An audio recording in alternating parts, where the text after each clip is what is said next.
Shalom,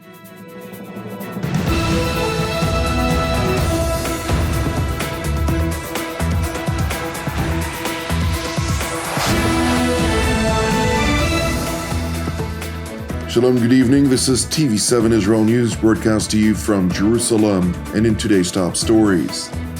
Israeli counter-terrorist special operators arrested a senior Hamas terror cell responsible for efforts to develop rocket fire capabilities in the West Bank. Following violent clashes by Eritrean migrants in southern Tel Aviv, the government pledges to implement a number of measures to include deportation. Israeli Prime Minister Beniamin Netanyahu, during a trilateral summit with leaders of Cyprus and Greece, reveals prospects of normalization with Saudi Arabia. Israel's war on terror persists while Jerusalem prepares for prospects of wider escalation. IDF, ISA, and Border Police Special Operations Forces conducted counter-terror activity throughout the West Bank districts of Judea, Samaria, and the Jordan Valley overnight, during the course of which a total of 16 suspected terror operatives were successfully apprehended. During operational activity in the village of Tamun, suspects opened fire and hurled explosive devices toward the Israeli forces, who responded with crowd dispersal means. In tandem, in the village of Kubar, a violent riot was also reported, to which the Israeli forces responded with crowd dispersal means. And while damage was caused to a military vehicle, thankfully, no injuries were reported. Separately, during today's morning hours, the ISA directed IDF commandos and Border Police special operators toward a residential structure deep inside the Palestinian refugee camp of Jenin. The three wanted suspects included senior Hamas operatives who were allegedly responsible for a long list of terror attacks in recent months. According to a joint statement by the IDF, ISA, and Border Police spokespersons units, during the operational activity, a number of armed militants were spotted attempting to flee the scene, while other militants opened fire toward the Israeli forces, who responded with live fire. Hits were identified among the Palestinian militants, while in contrast, no injuries were reported among the Israeli troops. It is worth noting that one of the apprehended suspects, namely Abdullah Hassan Muhammad Zubeh, was known to be the terrorist responsible for efforts to develop rocket fire capabilities in the northern Samaria region. Meanwhile, in the Lebanese capital Beirut, Hezbollah Secretary General Hassan Nasrallah hosted the head of the Iranian proxy Palestinian Islamic Jihad, Ziad al-Nahala, and the deputy head of Hamas's political bureau, Saleh al-Aghouri, amid increased efforts by the three internationally recognized terror groups to unite in their common cause against Israel. According to Hamas spokesman Hazem Qasim, the trilateral meeting aimed to express the deep-rooted coordination between the factions of resistance in the region and the backdrop of Israel's threats to assassinate their leaders. Moreover, the meeting sought to make it abundantly clear to Israel, amid the escalation in the West Bank, that it stands in the face of a united front of a resistance axis that has the capacity to reach a joint decision if Israel were to act upon its threats. Turning to southern Tel Aviv, where violent riots erupted on Saturday when supporters and opponents of the Eritrean government clashed against one another, prompting renewed deliberations in Jerusalem over prospective deportation. Similar to violent events that were cited in Norway, Sweden, Germany, and elsewhere around the world, the Eritrean government of President Isaias Afwerki sought to hold gatherings for its expat supporters, marking the country's Revolution Day. Nevertheless, opponents of the Eritrean government opted to quell these celebrations despite commitments made to police. אנחנו בימים האחרונים היינו בתיאום בהקשר של דברים שקורים באריתריאה. באריתריאה הייתה פה כוונה של מחאה גם של מתנגדי השלטון, גם של תומכי השלטון באריתריאה.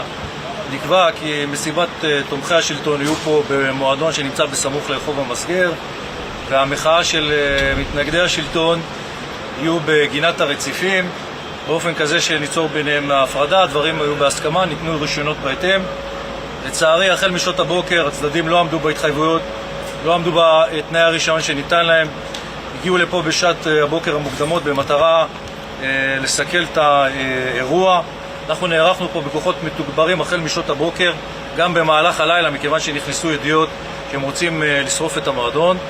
בכל מקרה הייתה פה היערכות מהבוקר, לצערי הגיעו מאות של יוצאי אריתריאה, והם קיבלו The police district commander further highlighted that the opponents of the Eritrean government were responsible for starting the clashes, wounding 30 police officers and over 140 Eritrean nationals. Meanwhile, in response to the violent riots, Israeli Prime Minister Beniamin Netanyahu held a special ministerial committee in Jerusalem yesterday, during which a series of measures were adopted, including administrative detention, revoking work permits, and allocating more funds to remove thousands of Eritrean nationals from Israel by the year's end. Moreover, ahead of departure to Cyprus for a trilateral meeting between the leaders of Jerusalem, Nicosia, and Athens, Prime Minister Netanyahu emphasized that a red line was crossed. מה שקרה אתמול בתל אביב זה חציית קו אדום.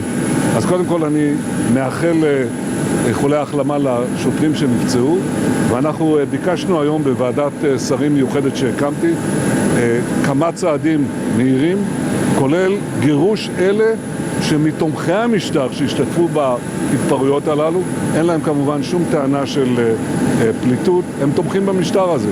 אם הם כל כך תומכים במשטר הזה, יואילו לחזור לארץ מוצאם. Netanyahu went on to address his trip to Cyprus.